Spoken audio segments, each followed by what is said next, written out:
Welcome to the 1 Minute Apologist. 1 Minute Apologist. If you had 1 minute Apologia. to be able to unpack for the audience, We interview the world's leading apologists to provide credible answers to curious questions. give us Leibniz's argument for the existence of God. Leibniz formulated a version of the cosmological argument that goes like this.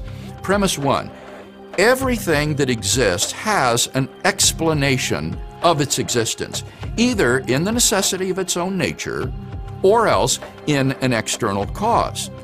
Premise 2, if the universe has an explanation of its existence, then that explanation is God.